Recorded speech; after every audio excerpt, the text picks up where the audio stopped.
கர்த்தருக்குள் பிரியமான சகோதர சகோதரிகளே, கடந்த வாரத்திலே நாம் இந்த லார்ட்ஸ் டேபிள் அல்லது திருவிருந்து எப்படி ஆண்டவரால் ஏற்படுத்தப்பட்டது என்பதை நாம் போன வாரத்திலே தியானித்தோம். இந்த வாரத்தில் என்ன தியானிக்கலாம் Kannan? Praise the Lord brother. Praise the Lord. போன வாரமே சொன்னீங்க, இந்த வாரம் கர்த்தருடைய பந்தியை நாம் எப்படி ஆசரிக்கப்படணும் அப்படிங்கிறத குறித்து தெளிவாக சொல்கிறேன்னு சொன்னீங்க. அதை பற்றி இந்த வாரம் கொஞ்சம் தெளிவாக சொன்ன எங்களுக்கு பிரயோஜனமாக இருக்கும். கண்ணன், கர்த்தருடைய திருவிருந்து பலரும் பலவிதமாக ஆசரிக்கிறார்கள். ஆனால் நாம் எதை செய்தாலும் சகலமும் ஒழுங்கும் கிரமமாக செய்யப்பட வேண்டும் என்று ஆண்டவர் சொல்லியிருக்கிறார். வசனத்தின் ஆதாரம் இல்லாமல் ஒரு காரியமும் நாம் செய்யக்கூடாது. வசனத்திற்கு விரோதமாக நாம் காரியங்களை செய்யும் பொழுது அது கர்த்தருக்கு விரோதமாக செய்வது என்பதுதான் பொருள். ஏனென்றால் கர்த்தர் தான் வசனம், அவருடைய நாமம் வார்த்தை. ஸோ தேவ வார்த்தை என்பது நம்முடைய ஆண்டவராகிய இயேசு கிறிஸ்துவை தான் குறிக்கும். இந்த வேத புத்தகத்தில் உள்ள தேவ வார்த்தையின்படி நாம் நடக்காமல் நம்முடைய சொந்த ஞானத்தை, மனித ஞானத்தை நாம் உபயோகப்படுத்தி காரியங்களை செய்வோம் என்றால் அது கர்த்தருக்கு விரோதமானது. அதிலும் இந்த திருவிருந்து அல்லது இந்த லார்ட்ஸ் டேபிள் என்பது ஒரு கிறிஸ்தவனுடைய வாழ்க்கையிலே மிக மிக முக்கியமானது. அதனாலே அதை நாம் கர்த்தருடைய சித்தத்தின்படி தான் செய்ய வேண்டும். இப்போ முதலாவதாக அதை எப்படி கர்த்தருடைய சித்தத்தின்படி செய்வது என்பதற்கு அந்த திருவிருந்து ஆசரிக்கப்பட்ட ஆண்டவர் ஆசரித்தார் இல்லையா? ஆண்டவர் எப்படி அதை ஆசரித்தார் என்பதை நான் உங்களுக்கு சொல்லிவிட்டு அடுத்த காரியங்களுக்கு போகலாம். யோவானுடைய சுவிசேஷ புத்தகம் 13வது அதிகாரம் வசனம் 2 வாசிங்க. யோவான் 13வது அதிகாரம் 2வது வசனம் முதல். சீமோனின் குமாரனாகிய யூதாஸ் காரியோத்து அவரை காட்டிக் கொடுக்கும்படி பிசாசானவன் அவன் இருதயத்தை தூண்டின பின்பு அவர்கள் போஜனம் பண்ணி கொண்டிருக்கையில் தம்முடைய கையில் பிதா எல்லாவற்றையும் ஒப்பு கொடுத்தார் என்பதையும் தாம் தேவனிடத்திலிருந்து வந்ததையும் தேவனிடத்திற்கு போகிறதையும் இயேசு அறிந்து போஜனத்தை விட்டெழுந்து வஸ்திரங்களை கலற்றி வைத்து ஒரு சீலையை எடுத்து அறையிலே கட்டிக்கொண்டு பின்பு பாத்திரத்தில் தண்ணீர் வார்த்து சீசருடைய கால்களை கழுவவும் தாம் கட்டிக்கொண்டிருந்த சீலையினால் துடைக்கவும் தொடங்கினார். அவர் சீமோன் பேதுருவினிடத்தில் வந்தபோது அவன் அவரை நோக்கி, ஆண்டவரே, நீர் என் கால்களை கழுவலாமா என்றான். இயேசு அவனுக்கு பிரதியுத்தரமாக, நான் செய்கிறது இன்னதென்று இப்பொழுது நீ அறியாய், இனிமேல் அறிவாய் என்றார். பேதுரு அவரை நோக்கி, நீ ஒரு காலும் என் கால்களை கழுவப்படாது என்றான். இயேசு அவனுக்கு பிரதியுத்தரமாக, நான் உன்னை கழுவாவிட்டால் என்னிடத்தில் உனக்கு பங்கில்லை என்றார். அதற்கு சீமோன் பேதுரு, ஆண்டவரே, என் கால்களை மாத்திரமல்ல என் கைகளையும் என் தலையையும் கூட கழுவ வேண்டும் என்றான். இயேசு அவனை நோக்கி, முழுகினவன் தன் கால்களை மாத்திரம் கழுவ வேண்டியதாயிருக்கும், மற்றபடி அவன் முழுவதும் சுத்தமாயிருக்கிறான். நீங்களும் சுத்தமாயிருக்கிறீர்கள், ஆயிலும் எல்லாரும் அல்ல என்றார். தம்மை காட்டிக் கொடுக்கிறவனை அவர் அறிந்திருந்தபடியினால் நீங்கள் எல்லாரும் சுத்தமுள்ளவர்கள் அல்ல என்றார். அவர்களுடைய கால்களை அவர் கழுவின பின்பு தம்முடைய வஸ்திரங்களை தரித்து கொண்டு திரும்ப உட்கார்ந்து அவர்களை நோக்கி, நான் உங்களுக்கு செய்ததை அறிந்திருக்கிறீர்களா? நீங்கள் என்னை போதகர் என்றும் ஆண்டவர் என்றும் சொல்லுகிறீர்கள். நீங்கள் சொல்லுகிறது சரியே, நான் அவர்தான். ஆண்டவரும் போதகருமாகிய நானே உங்கள் கால்களை கழுவினதுண்டானால் நீங்களும் ஒருவருடைய கால்களை ஒருவர் கழுவ கடவீர்கள். நான் உங்களுக்கு செய்தது போல நீங்களும் செய்யும்படி உங்களுக்கு மாதிரியை காண்பித்தேன். பாருங்க, அந்த இது முக்கியமான ஒரு பாயிண்ட். இன்னைக்கு நம்முடைய ஆண்டவராகிய இயேசு கிறிஸ்து அன்றைக்கு பஸ்கா போஜனத்தை ஆசரித்தார். அப்பொழுது அவர் தன்னுடைய இருக்கையிலிருந்து எழுந்து வஸ்திரங்களை கழற்றி வைத்துவிட்டு ஒரு துண்டை அறையிலே கட்டிக்கொண்டு சீசருடைய கால்களை கழுவினார். இதை இன்றைக்கு அநேக இந்த லிட்டரரி மீனிங்னு சொல்லுவாங்க, அதாவது எழுத்துக்கு எழுத்து அர்த்தம். அப்படி எழுத்துக்கு எழுத்து அர்த்தம் வைத்துக்கொண்டு இன்றைக்கும் இதை ஆசரிக்க கும்பல் ஒன்று இருக்கிறது. அதாவது ஒருத்தர் கால்களை ஒருத்தர் கழுவக்கூடிய கும்பல். இந்த கண்ணன், அது சரிங்கிறீங்களா? சரியில்லை. எப்படி சரியில்லை? இது வந்து ஆவிக்குரிய அர்த்தம் உள்ளது. அவங்க ஒருத்தர் காலை கழுவுறாங்க, கழுவிட்டு போட்டோம், நமக்கு ஒன்றும் அதில் ஆட்சேபனை இல்லை. ஆனால் நம்ம சொல்ல வர்றது காலை கழுவுறேன்னு சொல்லிட்டு அவன் காலை வாரி விடாமல் இருக்கணும் இல்லையா? காலை கழுவுறேன்ட்டு அவன் காலை வாரி விட்டா என்ன பண்ண? அதனால் லிட்டரல் மீனிங் வச்சுக்கிட்டு எழுத்துக்கு எழுத்து அர்த்தம் வைத்துக்கொண்டு காலை கழுவுவது கர்த்தருடைய சித்தம் அல்ல. இருதயம் சுத்தம் இல்லாமல் வைத்துக்கொண்டு காலை சுத்தப்படுத்துவதில் என்ன பிரயோஜனம்? இருதயம் சுத்தமாக இருக்கணும். இது எதற்காக ஆண்டவர் இப்படி இதை செய்து காண்பித்தார் என்றால், என்னுடைய பந்தியை நீங்கள் ஆசரிக்க வரும் பொழுது நான் பெரியவன் நீ பெரியவன், கர்த்தருடைய சபையிலே நான் பெரியவன் நீ பெரியவன், அப்படி ஒரு நிலைமை வரக்கூடாது. கர்த்தருடைய சீசர்களே சண்டை போட்டுக்கிட்டாங்க ஒருத்தனுக்கு ஒருத்தன், என்னென்று நம்மில் யார் பெரியவனாயிருப்பான் அப்படின்னு சொல்லி. அப்போ ஆண்டவர் சொன்னார், உங்களில் முதன்மையாக இருக்க விரும்புகிறவன் எல்லாரிலும் கடையானவனாக இருக்கட்டும் அப்படின்னு சொன்னார். தன்னை உயர்த்துகிறவன் தாழ்த்தப்படுவான், தன்னை தாழ்த்துகிறவனோ உயர்த்தப்படுவான்னு ஆண்டவர் சொன்னார் இல்லையா?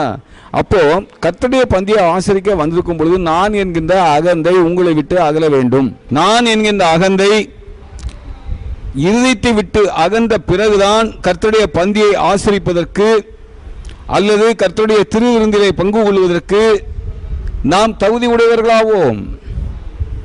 உள்ளத்திலே மேட்டிமையான சிந்தையை வைத்துக் கொண்டு கர்த்தருடைய பந்தியை ஆசரிக்க கூடாது. ஆசரித்தால் அது அபத்தம். ஆண்டவராகிய இயேசு கிறிஸ்து சொன்னார், நான் சாந்தமும் மனத்தாழ்மையுமாய் இருக்கிறேன் என்று சொன்னார். அந்த சாந்தமும் மனத்தாழ்மையுமான ஆண்டவர் நம்மைக்கு செய்ய சொன்ன கட்டளை அந்த திருவிருந்தை ஆசரிப்பது.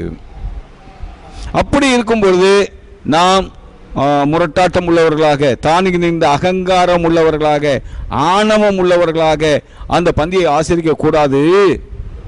உங்களிலும் ஒவ்வொருவனும் மற்றவர்களை தன்னிலும் மேன்மை உள்ளவர்களாக கருதுங்கள், தன்னிலும் மேன்மை உள்ளவர்களாக கருதுங்கள் என்று ஆண்டவர் நமக்கு கற்றுக் கொடுத்த பாடம் தான் அது.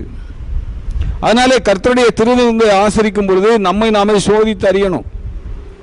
என்னவென்று சோதித்து தருவது? நான் மனத்தாழ்மை உள்ளவனாக இருக்கிறேனா அல்லது மன மேட்டிமை உள்ளவனாக இருக்கிறேனா? அதைத்தான் கலாத்தியர் 2:20 அப்போஸ்தலனாகிய பவுல் சொன்னார், இனி நான் அல்ல கிறிஸ்துவே, இனி நான் அல்ல, நாட் ஐ பட் கிரைஸ்ட் அப்படின்னாரு. அதைத்தான் யோவான் ஸ்நானகன் சொன்னார், அவர் பெருக வேண்டும் நான் சிறுக வேண்டும். ஒரு உண்மையான விசுவாசி எந்த ஒரு சூழ்நிலையிலும் தனக்கு மகிமையை தேட மாட்டான். சுய மகிமையை தேடுகிறவன் சுயமாய் பேசுகிறான். சுயமாய் பேசுகிறவன் தான் சுய மகிமை தேடுகிறான். தன்னை அனுப்பினவருடைய மகிமை தேடுகிறவன் உண்மை உள்ளவன், அவனிடத்திலே அநீதி இல்லை. அப்ப அனுப்பினவருடைய மகிமையை தேடாமல் சுய மகிமை தேடுகிறவனிடத்திலே அநீதி இருக்கிறது. அதனால நாம் கர்த்தருடைய பந்தியை ஆசரிக்க வரும் பொழுது நம்மை நாமே ஆராய்ந்து அறிந்து தான் என்கின்ற அகந்தையை, தான் என்கின்ற அகந்தையை நம்மை விட்டு அகற்றி, அப்போஸ்தலனாகிய பவுல் எவ்வளவு பெரிய ஆளு? எபேசியர் 3வது அதிகாரத்தில் அப்போஸ்தலனாகிய பவுல் சொல்கிறார், எபேசியர் 3:8. எபேசியர் 3வது அதிகாரம் 8வது வசனம். பரிசுத்தவான்கள் எல்லாரிலும் சிறியவனாகிய நான். பரிசுத்தவான்கள் எல்லாரிலும் சிறியவனாகிய நான். எந்த அளவிற்கு அவர் தன்னை தாழ்த்துகிறார் பாருங்க. பரிசுத்தவான்கள் எல்லாரிலும் சிறியவனாகிய நான். அப்போ மனத்தாலுமே ஒரு விசுவாசியை கட்டாயமான முறையில் இருக்கணும். யோவான் ஸ்நானத்தில் பரிசேயர்கள் அனுப்பிய தூதுவர்கள் வந்தார்கள். வந்து யோவான் ஸ்நானன்ட்ட கேட்குறாங்க, வருகிறவராகிய மேசியா நீர் தானா அப்படின்ட்டு. அப்போ இவர் என்ன சொல்கிறாரு, அது நான் அல்ல. மத்தேயு 3:11 வாசிங்க. மத்தேயு 3வது அதிகாரம் 11வது வசனம். மனம் திரும்புதலுக்கென்று நான் ஜலத்தினால் உங்களுக்கு ஞானஸ்நானம் கொடுக்கிறேன், எனக்கு பின் வருகிறவரோ என்னிலும் வல்லவராயிருக்கிறார், அவருடைய பாத ரட்சைகளை சுமைக்கிறதற்கு நான் பாத்திரன் அல்ல. எல்லாருமே என்ன நினைச்சாங்க, இந்த யோவான் ஸ்நானனை பார்த்துட்டு இவர்தான் வர இருக்கிற மேசியா அப்படின்னு நினைச்சாங்க. அதனால இவற்றை வந்து நாங்கள் எங்களை அனுப்பினவர்களுக்கு நாங்கள் என்ன பதில் சொல்கிறது, அந்த மேசியா நீர்தானா அப்படின்னு வந்து கேட்குறாங்க. யோவானுடைய சுவிசேஷ புத்தகம் 1வது அதிகாரம் 19வது வசனத்திலிருந்து வாசிங்க. யோவான் 1வது அதிகாரம் 19வது வசனம் முதல். எருசலேமிலிருந்து யூதர்கள் ஆசாரியரையும் லேவியரையும் யோவானிடத்தில் அனுப்பி, நீர் யார் என்று கேட்டபொழுது அவன் மறுதலியாமல் அறிக்கையிட்டதுமின்றி, நான் கிறிஸ்து அல்ல என்றும் அறிக்கையிட்டான். அப்பொழுது அவர்கள், பின்ன யார், நீர் எலியாவா என்று கேட்டார்கள். அதற்கு நான் அவனல்ல என்றான். நீர் தீர்க்கதரிசி ஆனவராய் என்று கேட்டார்கள். அதற்கும் அல்ல என்றான். அவர்கள் பின்னும் அவனை நோக்கி, நீர் யார், எங்களை அனுப்பினவர்களுக்கு நாங்கள் உத்தரவு சொல்லும்படிக்கு உம்மை குறித்து என்ன சொல்லுகிறீர் என்று கேட்டார்கள். அதற்கு அவன், கர்த்தருக்கு வழியை செவி பண்ணுங்கள் என்று ஏசாயா தீர்க்கதரிசி சொன்னபடியே நான் வனாந்திரத்திலே கூப்பிடுகிறவனுடைய சத்தமாய் இருக்கிறேன் என்றான். அனுப்பப்பட்டவர்கள் பரிசேயராய் இருந்தார்கள். அவர்கள் அவனை நோக்கி, நீர் கிறிஸ்துவும் அல்ல, எலியாவும் அல்ல, தீர்க்கதரிசியானவரும் அல்ல என்றால் ஏன் ஞானஸ்நானம் கொடுக்கிறீர் என்று கேட்டார்கள். யோவான் அவர்களுக்கு பிரதியுத்தரமாக, நான் ஜலத்தினாலே ஞானஸ்நானம் கொடுக்கிறேன். நீங்கள் அறியாதிருக்கிற ஒருவர் உங்கள் நடுவிலே நிற்கிறார். அவர் எனக்கு பின் வந்தும் என்னிலும் மேன்மையுள்ளவர். அவருடைய பாதரட்சியின் வாரை அவிழ்ப்பதற்கும் நான் பாத்திரன் அல்ல என்றான். அதாவது யோவான் ஸ்திரீகளுக்குள்ளே பிறந்தவர்களிலே யோவான் ஸ்நானனை பார்க்கிலும் பெரியவன் ஒருவனும் இல்லை என்று ஆண்டவரே ஸ்டேட்மெண்ட் சொன்னார். அப்பேற்பட்ட அந்த பெரியவனாகிய யோவான் தன்னை தாழ்த்தின விதத்தை நீங்கள் பார்த்தீர்கள். ஆண்டவராகிய இயேசு கிறிஸ்துவின் பாதரட்சைகளின் வாரை அவிழ்ப்பதற்கு கூட நான் பாத்திரவான் அல்ல, அவர் பெருக வேண்டும், நான் சிறுக வேண்டும். யோவான் சுவிசேஷ புத்தகம்தானே. 3:30. யோவான் 3வது அதிகாரம் 30வது வசனம். அவர் பெருகவும் நான் சிறுகவும் வேண்டும். அவர் பெருகவும் நான் சிறுகவும் வேண்டும். அதாவது பூமியிலே ஒரு விசுவாசியாவது தனக்கு மகிமை தேடக்கூடாது. நம்முடைய ஆண்டவராகிய இயேசு கிறிஸ்து சொன்னார், நான் எனக்கு மகிமை நான் தேடுகிறதில் இல்லை, அதை தேடி நியாயம் விசாரிக்கிறவர் இருக்கிறார். அதாவது பிதாதான் பூமியிலே மகிமைக்கு பாத்திரவான். இதெல்லாம் நம்ம பலமுறை பல செய்திகளில் சொல்லியிருப்போம். இருந்தாலும் நம்ம மீண்டும் சொல்வதில் தப்பு இல்லை. யோவானுடைய சுவிசேஷ புத்தகம் 8வது அதிகாரம் வசனம் 50. யோவான் 8வது அதிகாரம் 50வது வசனம். நான் எனக்கு மகிமையை தேடுகிறதில்லை, அதை தேடி நியாயம் தீர்க்கிறவர் ஒருவர் இருக்கிறார். என் பிதாவுக்கு தான் நான் மகிமை தேடுகிறேன், எனக்கு நான் மகிமை தேடுவது இல்லை. ஆனால் இன்றைக்கு கிறிஸ்தவ சபைகளிலே, இதுவரைக்கும் நாம் சொன்னோம், யோவான் ஸ்நானனை பற்றி நாம் சொன்னோம். கிறிஸ்தவ சபைகளிலே இன்றைக்கு எத்தனை சபைகளிலே இந்த சிந்தை உள்ள விசுவாசிகள் இருக்கிறார்கள்? போதகர்களுக்கே தங்களை தாழ்த்துவதற்கு மனமில்லை. எந்த ஒரு போதகனும் தன்னை மனத்தாழ்மையோடு நடந்து கொள்வதில்லை. பின்னே அந்த மனிதனுடைய போதனையை கேட்கக்கூடிய விசுவாசிகள் எப்படி இருப்பார்கள்? கர்த்தருடைய சபையிலே தான் என்கின்ற மேட்டிமை வரக்கூடாது. அதைத்தான் ஆண்டவராகிய இயேசு கிறிஸ்து தன்னை பற்றி சொல்லும் பொழுது மார்க்கின் சுவிசேஷம் 10வது அதிகாரம் 45வது வசனம். மார்க்கு 10வது அதிகாரம் 45வது வசனம். அப்படியே மனுஷகுமாரனும் ஊழியம் கொள்ளும்படி வராமல் ஊழியம் செய்யவும் அநேகரை மீட்கும் பொருளாக தம்முடைய ஜீவனை கொடுக்கவும் வந்தார் என்றார். அநேகரை ஊழியம் கொள்ளும்படி அவர் வரவில்லை, ஊழியம் செய்ய வந்தார். அதற்கு முந்தின வசனம் வாசியுங்கள். 44வது வசனம். உங்களில் எவனாகிலும் முதன்மையானவனாய் இருக்க விரும்பினால் அவன் எல்லாருக்கும் ஊழியக்காரனாய் இருக்க கடவன்.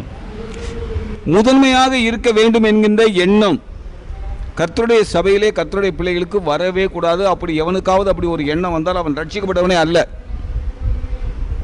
இதை நடைமுறையில் செய்து காண்பித்தார் ஆண்டவர். நீங்கள் என்னை ஆண்டவர் என்றும் போதகர் என்றும் சொல்லுகிறீர்கள், நான் அப்படித்தான், உங்களுடைய ஆண்டவர் தான், உங்களுடைய போதகர் தான். நானே உங்களுடைய கால்களை கழுவினதுண்டானால் அப்படின்னா நீங்களும் காலை கழுவுங்க என்பது அதற்கு பொருள் அல்ல.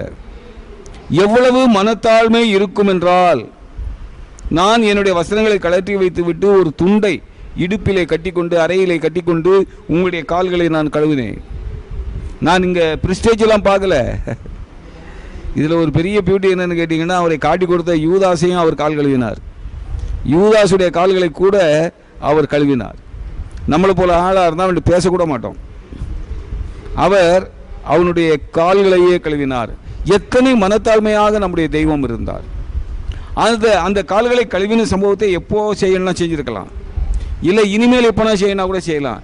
ஏன் அந்த திருவிருந்தின் நேரத்தில் ராப்போஜன வேளையிலே அவர் அதை செய்தார் என்று சொன்னால், இந்த ராப்போஜனத்தை தான் உங்களுக்கு நான் கட்டளையிட போகிறேன், இதைத்தான் நீங்கள் என்னை நினைவுறும்படி செய்ய வேண்டும் என்று நான் கட்டளையிட போகிறேன். போன வாரம் பார்த்தோம்.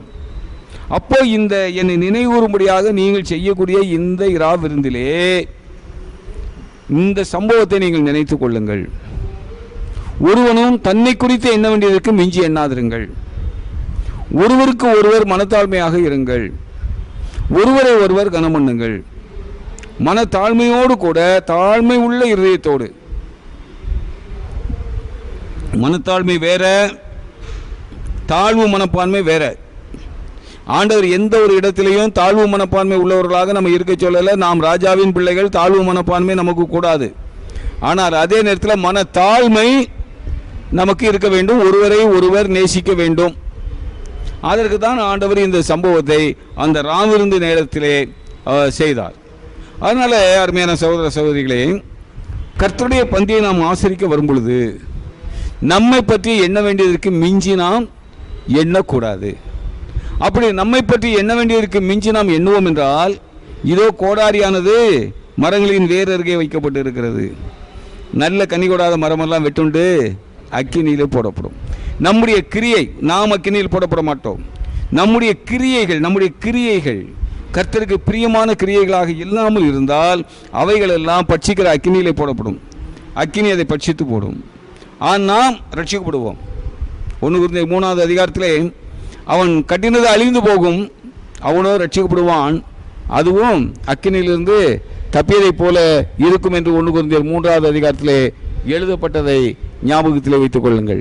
அதனால் கண்ணன் திருவிருந்து நாம் ஆசரிக்கும் பொழுது நாம் மனத்தாழ்மையோடு அதை ஆசரிக்க வேண்டும் என்பது முதலாவது காரியம். இப்போ அங்கிள் நீங்கள் சொன்னீங்க மனத்தாழ்மையோட வந்து கர்த்தரோட பந்தியில் நம்ம அமரணும்னு. சரி, நம்ம அப்படி மனத்தாழ்மையோட தான் வந்து விசுவாசி எல்லாரும் மனத்தாழ்மை இருக்கும். கர்த்தருக்கு முன்னாடி மனத்தாழ்மையாக தான் இருப்போம். மனத்தாழ்மையோட வந்து கர்த்தருக்கு முன்னாடி எல்லாரும் மனத்தாழ்மையோட இருக்காங்க. நீங்க கேரண்டி கொடுக்குறீங்க? கேரண்டி தான். அப்படியா? சரி, வெரி குட், ரொம்ப சந்தோஷம். இப்போ கர்த்தரோட பந்திக்கு முன்னாடி வந்து உட்கார்ந்துடுறோம். சரி, அப்பத்தையும் பானத்தையும் எப்படி நம்ம பகிர்ந்து கொள்ளுற முறையை பற்றி எங்களுக்கு கொஞ்சம் தெளிவாக சொல்லணும். இப்போ பாருங்க, கண்ணன் காலம் வந்து ரொம்ப வேகமாக சீர்கேட்டை நோக்கி போய் கொண்டிருக்கு. அந்த சீர்கேடு கர்த்தருடைய சபையிலும் நுழைந்து விட்டது. நான் ஏற்கனவே உங்களுக்கு சொல்லியிருக்கேன், பன்றிகள் தான் 2000 இருந்தது. ஆடுகளை பற்றி அதிகபட்சமாக 100 தான் ஆண்டவரே சொல்லியிருக்காரு. ஒரு குறிப்பிட்ட அளவிற்குள் தான் ஒரு சபையிலே விசுவாசிகள் இருக்க வேண்டும். சும்மா 100 கணக்கில் இருக்கும், 1000 கணக்கில் இருக்கும்னு சொல்லி மேன்மை பாராட்டி கொண்டு இருக்கக்கூடாது, பெருமை பாராட்டி கொண்டு இருக்கக்கூடாது.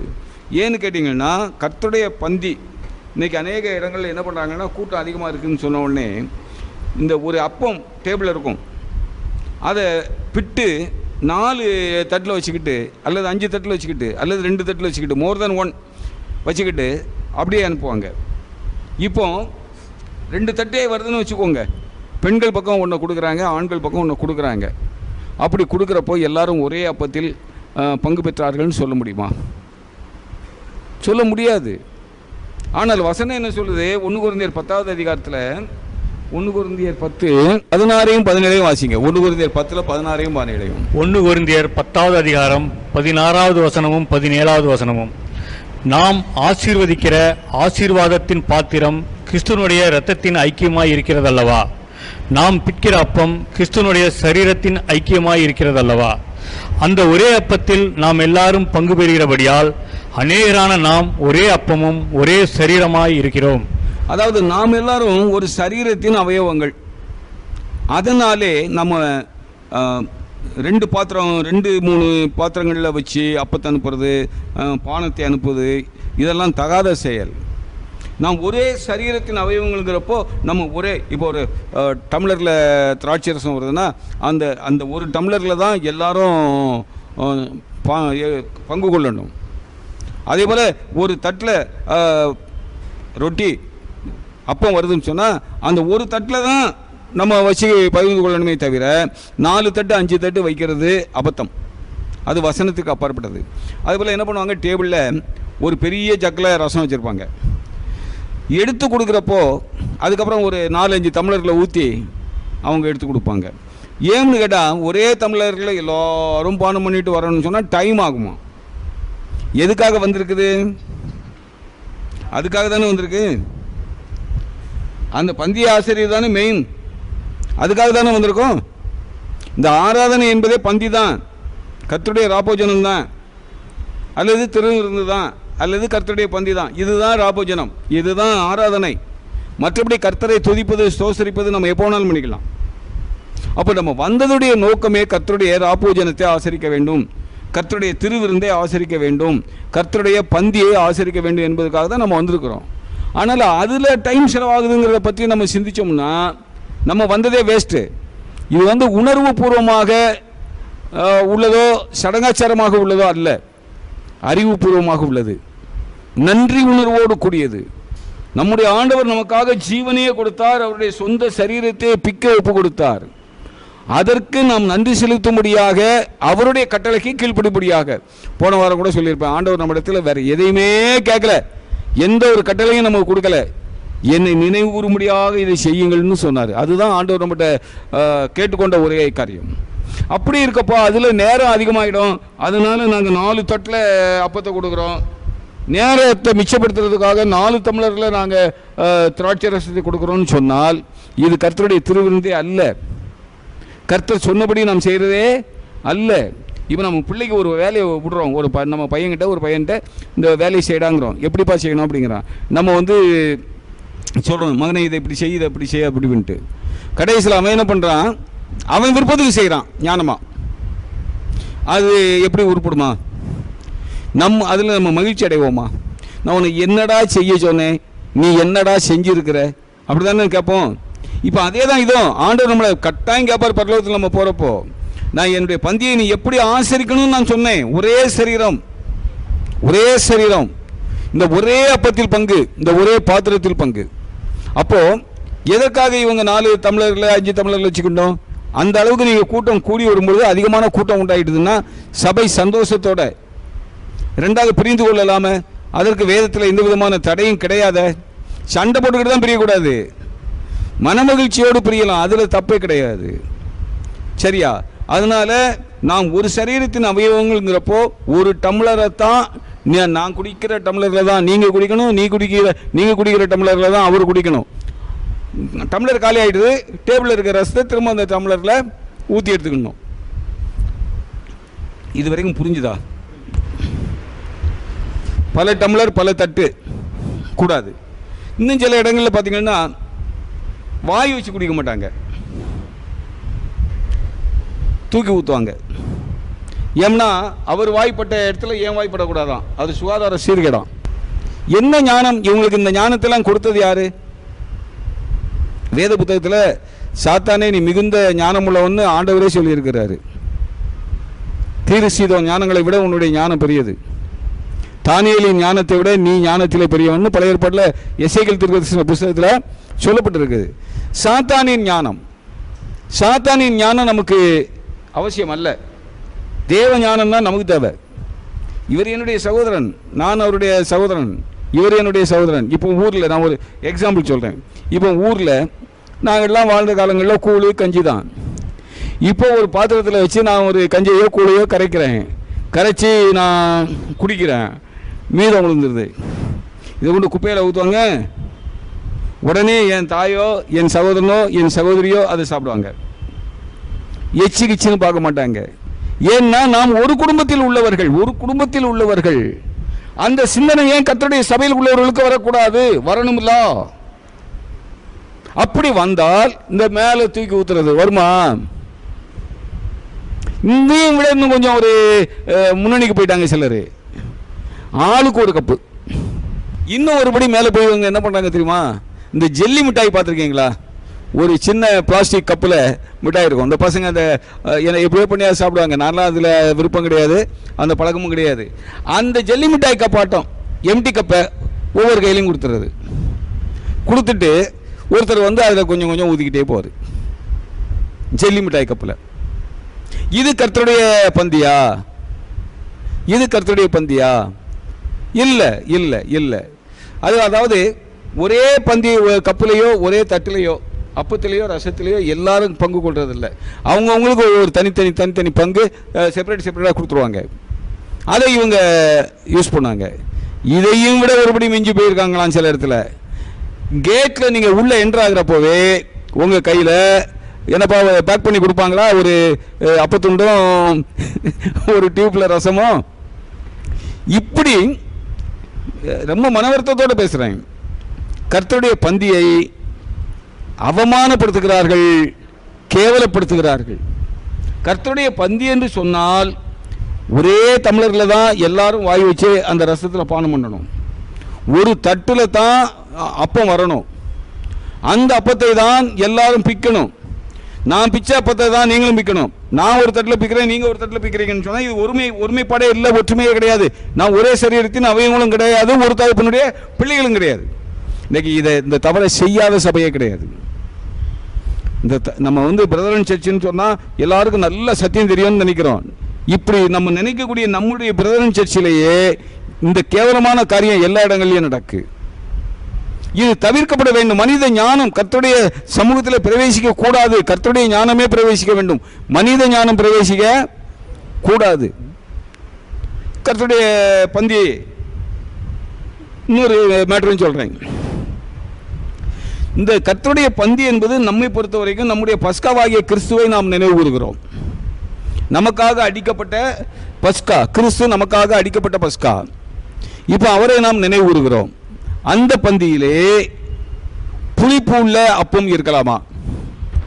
இருக்கக்கூடாது. புளிப்புள்ள அப்பம் இருக்கக்கூடாது. பிசைந்தமா புளிக்கு முன்னே அவர்கள் பயணத்தை தொடங்கினார்கள். அது மாத்திரமல்ல, புளிப்பில்லாத அப்பத்தோடும் கசப்பான கீரையோடும் இந்த பந்தியை ஆசரிக்க வேண்டும் என்று சொல்லி எண்ணாம நினைக்கிறேன். இது நிறைய இருக்கு. இந்த பந்தியை பற்றி பேசக்கூடிய இடத்துலலாம் புளிப்பில்லாத அப்பம் தான். ஆனால் இன்றைக்கு எத்தனையோ சபைகளில் பன்னு, ரொட்டி இவைகளை வைத்து கர்த்தருடைய பந்தியை ஆசரிக்கிறார்கள். இந்த பன்னு ரொட்டியில் புளிப்பு இருக்கா இல்லையா? இருக்குது. ஈஸ்டருங்கிற அந்த புளிப்பு, ஈஸ்ட் என்கின்ற அந்த புளிப்பு அதுதான் நொதிக்க செய்யும், உப்பு பண்ணும். பின்ன அப்போ அதை வச்சு நம்ம ஆசரிப்பது சரியா? எந்த விதத்திலும் சரி கிடையாது.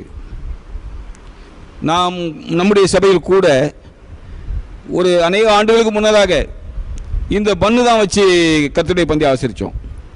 அப்போ ஒரு சகோதரன் என்னை கேட்டார், நீங்கள் என்னங்க சத்தியங்கிறீங்க, என்னெல்லாமோ பேசுகிறீங்க, ஆனால் பண்ணை வச்சுக்கிட்டு நீங்கள் ஆசரிக்கிறீங்களா, அந்த பண்ணில் புளிப்பு இருக்கா இல்லையான்னு கேட்டார்.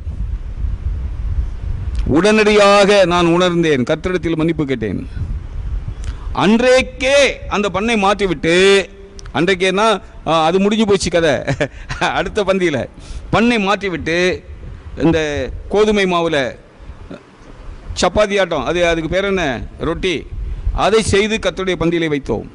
தவறுகளை ஒருத்தன் சுட்டி காட்டும் பொழுது அவன் மேல் எரிச்சல் படக்கூடாது, அவன் மீது கோபப்படக்கூடாது. அவன் சொல்வது சரி என்று சொன்னால் அதை நாம் ஏற்றுக்கொள்ள வேண்டும். சரியில்லை என்று சொன்னால், சகோதரா நீங்கள் சொல்வது சரியில்லை சகோதரா, இதான் சரி என்று சொல்லி வசன ஆதாரத்தை காட்ட வேண்டும். ஆக அருமையான சகோதர சகோதரிகளே, கர்த்தருடைய பந்தியிலே ரொட்டிக்கு பதிலாக பன்னு, பிரெட்டு அப்படின்னு சொல்கிறாங்க இல்லையா, அவைகளை எல்லாம் யூஸ் பண்ணக்கூடாது, உபயோகப்படுத்தக்கூடாது. ஒரு பாயிண்ட். ரெண்டாவது பாயிண்ட், கூட்டம் அதிகமாக இருக்குது, நாங்கள் நேரத்தை மிச்சப்படுத்தணும் அப்படிங்கிறதுக்காக 3 டம்ளர் 4 டம்ளரில் ஊற்றி லைனில் அனுப்பக்கூடாது. அதே போல் 3 தட்டு 4 தட்டில் வைத்து லைனில் அனுப்பக்கூடாது. சரியா? எல்லாவற்றையும் விட சிறப்பானது அந்த டம்ளரில் எல்லாருடைய வாயும் படணும். இங்கே உட்காந்துக்கிட்டு இதெல்லாம் பேசக்கூடாது. என்னது சுகாதாரம், அது இதெல்லாம் பேசக்கூடாது. தனித்தனி கப்பு ஒவ்வொருத்தருக்கும் இல்லையா, அல்லது தனித்தனி பேக்கிங், வாசலில் வர போய் பேக்கிங் பண்ணி கொடுக்கறது, இதெல்லாம் வசனத்துக்கு விரோதமான காரியங்கள். இப்படி வசனத்துக்கு விரோதமான காரியங்களை நாம் செய்வதை விட செய்யாமல் இருப்பது உத்தமமான காரியம். போன வாரமே சொல்கிறேன் இல்லையா, வாரந்தோறும் ஆசரிக்கணும் கர்த்தருடைய பந்தியை. நம்ம வசதிக்குப்படி 3 மாதத்துக்கு ஒருக்கா, 6 மாதத்துக்கு ஒருக்கா, அல்லது மாதத்தில் ஒருக்கா, இதெல்லாம் செய்யக்கூடாது. வாரந்தோறும் ஆசரிக்கணும், மனத்தாழ்மையோடு ஆசரிக்கணும், மனத்தாழ்மையோடு கர்த்தருடைய பந்தியை ஆசரிக்கணும். அப்பத்தில் பன்னு வைக்கக்கூடாது, ரொட்டி தான் வைக்கணும், ரசம் திராட்சை ரசம் கொடுக்கணும், எல்லாரும் ஒரே பாத்திரத்தில் பானம் பண்ணணும், எல்லாரும் ஒரே அப்பத்தில் தான் கை வைக்கணும், பங்கு கொள்ளணும்.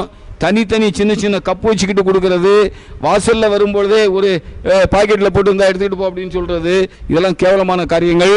இந்த அப்பத்தையும் இந்த ரசத்தையும் நாம் பானம் பண்ணுவதற்கு முன்னதாக கர்த்தருடைய சரீரம் எப்படி பிக்கப்பட்டது, கர்த்தருடைய ரத்தம் எப்படி சிலுவையிலே சிந்தப்பட்டது, ஏன்னா அதனுடைய அடையாளம் தான் இது. பிக்கப்பட்ட சரீரத்தின் அடையாளமாகிய அப்பம், சிந்தப்பட்ட ரத்தத்தின் அடையாளமாகிய பாத்திரம். அதனால ஓரளவுக்காவது கர்த்தருடைய வசனத்தை நன்றாக அறிந்த சகோதரர்கள் கர்த்தருடைய பாடுகளையும் மரணத்தையும் பற்றி ஒரு கொஞ்ச நேரம் ஒரு தியானம் கொடுக்கணும்.